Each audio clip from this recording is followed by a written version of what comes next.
team coverage tonight asking the question you want answered. Why hasn't this guy been caught? Of a heavy heart that we're joining you here today outside of Bend High School. If you look behind me, you can see they've just now started lining up all the school buses. Yeah, take a look. I think I'm a little too scruffy for the studio. We're going to get that taken care of. A little nervous. My man Stan here is about to bust out that razor. Oh boy, here it comes. A smaller army getting rid of some Air Force attack jets and cutting back on some benefits for the men and women already enlisted in our armed forces.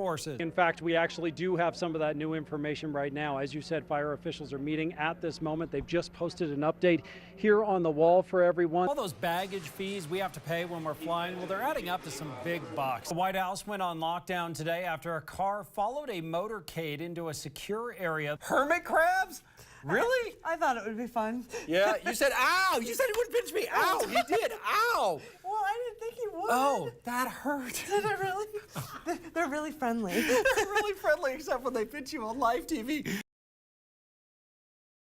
In this climate that we live in, anytime there is a shooting on a school ground campus, immediate lockdown, that also triggers a whole series of procedures, not just for the school, but also for law enforcement. They had to clear that building. Students were kept in their rooms. Several of the students we talked to said that they actually had things barricading their door to get out of their room. I think I just want to leave with some final thoughts, specifically a conversation I had with a student as he was finally walking out of this building after the lockdown.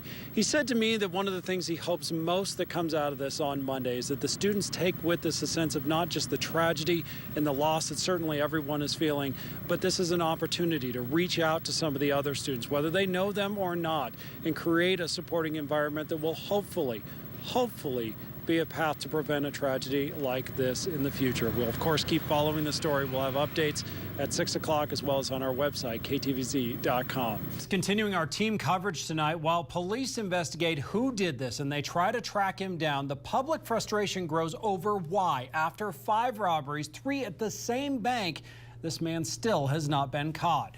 Alicia Inns is live for us. Alicia, thank you. The small town of Centennial, Colorado in recovery mode this morning after a student opened fire at Arapahoe High School Friday. 4 buildings at Harvard University evacuated this morning, opened back up this afternoon. Reports earlier today that bombs may have been planted turned out to be false. Certainly does not feel like winter is about to start. Sunny skies and warm temperatures all day today. Meteorologist Travis Knutson joins us now from the Weather Center. Travis, despite our good fortune today, you're saying a cool down's headed our way, right? In Washington tonight, all eyes on the U.S. Senate, and there is some hope. Hope that the is the duck turning its back on Oregon. It is the only public university in the state with a falling number of students from Oregon, and it's cashing in on all of those out-of-state students. In this special report, I went to Eugene to find some answers. Dear Melissa, I'm pleased to offer you admission to the University of Oregon for the fall 2013 term. Bend High senior Melissa Hubler is on her way to being a duck.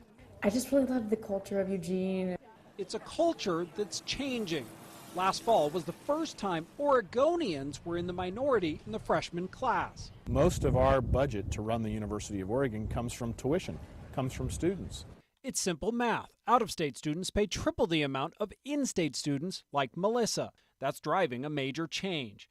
In-state enrollment has dropped by just over 500 students over the last decade. Out-of-state numbers have jumped almost 4,700, up 64%. We're not interested in pumping more dollars, state dollars, into universities to serve more out-of-state students. Ben Cannon is Governor Kitzhaber's chief education advisor. A major goal for the governor, seeing more Oregonians in college. But money seems to be driving U of O to pass on Oregon students. In the 03-04 school year, U of O brought in $68 million in tuition from out-of-state students, $69 from Oregonians, about a 50-50 split. Last year, U of O collected $221 million from out-of-state students, nearly double the amount from in-state. Does all that out-of-state money, to an extent, subsidize the students that are in-state? Yes. For students like Melissa, that out-of-state money helps, but it comes at a price. Fewer Oregonians on campus. Oregonians used to make up 70% of the campus. Last year, it was just 58%. Their likelihood and ability to get state funding is tied to, and increasingly so, their ability to serve Oregon students. Despite more than a century of support from the state of Oregon, the Ducks may not care anymore. We are a very popular school out of state at the moment. We are a hot school. That means a huge pot of money waiting to be grabbed. They sent me this little trinket in the mail. It's like a luggage tag. And for Melissa, fewer of her high school friends making it to U of O.